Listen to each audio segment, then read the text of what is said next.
usia 55 tahun ke atas laki-laki itu selalu mau ditemani istrinya. Mana tadi yang sudah pensiun? Terasa nggak Bu? Kalau dulu laki-laki umur 30, 40, 45 sampai 50 lah ya. Itu bisa sendiri, sat sendiri. Cet. Udah 50 tahun ke atas, hormon testosteronnya sudah mulai berkurang. Hormon jantannya sudah mulai berkurang tapi nggak habis. Ya, nggak habis. Sudah berkurang saja. Berkurang, terus apa yang dia inginkan? Karena di dalam tubuh laki-laki juga ada hormon perempuan namanya estrogen, walaupun tidak sebanyak perempuan, maka mulai memperhatikan penampilan. Bapak-bapak di atas 50 mulai memperhatikan penampilan Bu. Yang tadinya nggak suka pakai parfum jadi pakai parfum. Ibu jangan sok-sok merasa ada apa ya? Oh, puber kedua. Nggak ada. Bukan puber kedua.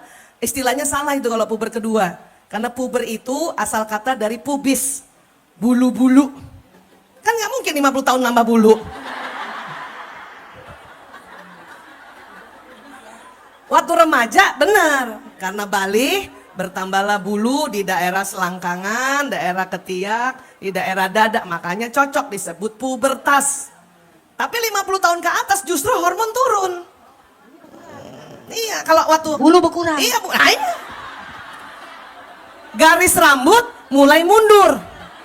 Siapa coba yang punya suami yang dulu rambutnya lebat, sekarang mundur ya? Iya, jadi nggak cocok disebut puber kedua. Ya, jadi nggak boleh lagi ada istilah puber kedua.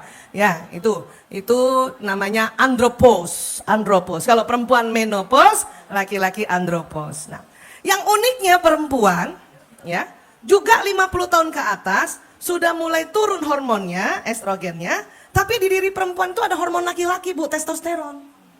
Testosteronnya nggak turun. Maka yang 50 tahun ke atas nih mulai, ya, si ibu lagi jantan-jantannya. Lagi seneng-senengnya ngurus orang. Mulai 47 dah tuh. 47 ke atas. Ya. Mulai lagi seneng-senengnya keluar rumah. Karena udah nggak gendong anak, udah nggak ngurus anak.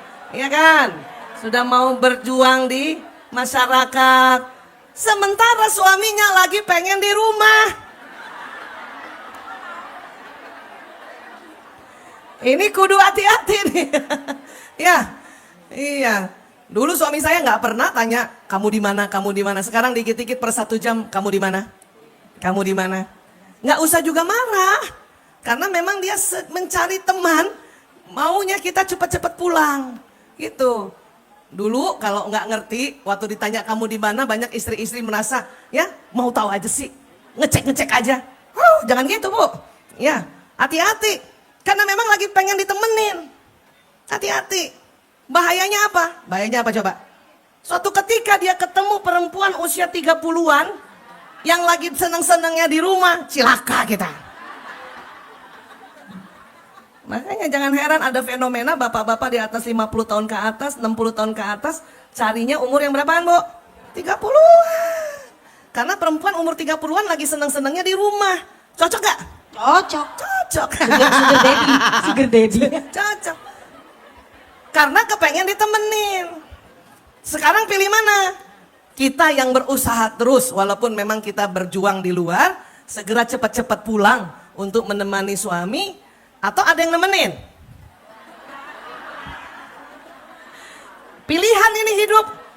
Ya, pilihan. Tapi kalau udah ngerti neuroscience-nya, sudah ngerti neuropsikologinya, insya Allah jadi ngerti gitu kan. Jadi saya setelah mengerti tambah sadar, ya Allah astagfirullahaladzim, astagfirullahaladzim, saya pergi mulu nih ya Allah. Ya, maka ya sekali lagi ini yang terjadi juga pada diri kita. Makanya kenapa perempuan disuruh banyak belajar, disuruh banyak taklim agar cepat selalu sadar. Ya, bahkan sebetulnya di taklim itu tanpa terasa nasihat yang diberikan hampir sama, betul? Nasihat yang diberikan hampir sama. Tapi memang otak ini harus diulang-ulang, harus murojaah supaya sadar. Ya, kalau baru tahu belajar ilmunya 1 kali, misalnya Ustazah Lulung cerita tentang peran perempuan 1 kali misalnya di sini, itu otak kita baru nyambung sekali. Itu namanya baru tahu. Ya, nanti sudah tahu, suatu ketika datang lagi ke sini, Ustazah Lulung cerita lagi hal yang sama, walaupun mungkin contohnya agak beda. Ya. Ditambah lagi Bu Isa, bicara yang sama, walaupun contohnya beda. Itu otak nanti bisa 2-3 kali tersambung. Ini namanya baru faham. Faham. Kadang faham aja, belum bisa dipraktekin. Baru faham doang. Ngerti gue, ngerti sih, aku sih ngerti. Kalau ya suami itu jembatan surga. Yang harus dihormati. Tapi gitu ngomongnya, yang harus dihormati. Ngerti sih aku. Ya, baru ngerti doang, baru paham doang, tapi belum sadar. Maka diulang lagi oleh guru-guru yang lain, siapapun itu, ya bercerita tentang peran perempuan, kan nggak jauh tuh, istri, ibu, mujahadah, kan gitu, diulang. Nah, pengulangan lebih dari 5 kali ke atas, mudah-mudahan otak kita tambah nyambungnya, barulah kita sadar dan barulah kita bisa ya mengaplikasikannya atau ya kita mencoba untuk selalu ikhtiar. Banyak juga ibu-ibu begini, Mak. Mak lagi. Ya, Neng. Apa, Neng? Kenapa gua manggilnya Emak ya? Biasanya Cin. Iya. Biasa apa-apa, Neng. manggil sahabat satu tuh Mak Ranti. Oh, iya, Mak Ranti, Mak Ranti. kan Emak ya. Iya. Iya, ibunya itu Tukang ojek ojek pengkolan pengkolan. ya. Jadi Cin, ya. Tuh, lupa dan tuh. Wanita banget. Wanita Perempuan banget. Iya. Jadi karena kita sering baper ya dan sakitnya di sini, maka sekarang hari ini harus belajar juga. Ada apa di sini? Ada apa di sini? Apa yang dipegang ini? Lah, yang dipegang ini jantung. Jantung. Ya, jantung. Hati itu di sini. Pernah sakitnya di sini? Itu lagunya apa? Cita-cita tayang. Kan kalau dia nyanyi kan begini kan? Sakitnya tuh di sini, gayanya gitu kan? Kan nggak pernah dia. Sakitnya tuh di sini di dalam hatiku. Kan nggak pernah dia begini. Kan gitu. Yang benar puasa. Iya, ini jantung yang kita pegang ya. Jantung. Kok begitu? Nah, jadi dulu sewaktu hadis Rasulullah yang tentang kolbu, ini sangat populer nih ya. Al-a wa inna fil jasadi mudghah idza salahat salahal jasadu kulluhu wa idza fasadat fasadal jasadu kulluhu al-a wa hiya qalbu. Qalbu ini dulu waktu hadis ini atau ayat-ayat qalbu masuk di Indonesia atau di Nusantara, nenek moyang kita mengartikannya hati. Hati, ya. Karena waktu itu vocabulary Indonesia ini disebut hati, ini juga disebut hati. Nggak apa-apa juga, karena itu sudah ratusan tahun, maka kita selalu bilangnya hati. Cuman yang saya mau sekarang tambahkan ilmu kita, bahwa ini adalah jantung. Ya. Karena Imam Al-Ghazali itu menyampaikan, kolbu adalah daging yang bersuhu panas, berbentuk kusam, berada di sisi sebelah kiri dada, dan kolbunya itu berongga, di dalamnya berisi darah hitam sekali. Ya kan jantung ada darah kan? Karena berkumpul darah kan darah merah tua, lama-lama kalau berkumpul jadi hitam dan dia berongga. Di dada ada apa? Di dada ada organ namanya paru-paru. Cuman paru-paru kanan kiri, nggak kiri doang, ya. Dan paru-paru isinya udara, bukan darah, ya. Nah, selain paru-paru ada apa di sudur? Ada apa di dada? Inilah dia jantung, ya. Memang dia di tengah tetapi cenderung ke kiri posisinya. Ya, ukurannya sekepalan tangan masing-masing. Coba kepalkan tangannya nih, taruh di dada dulu. Nah, ini jantungnya tuh. Coba bandingkan sama temennya siapa lebih besar.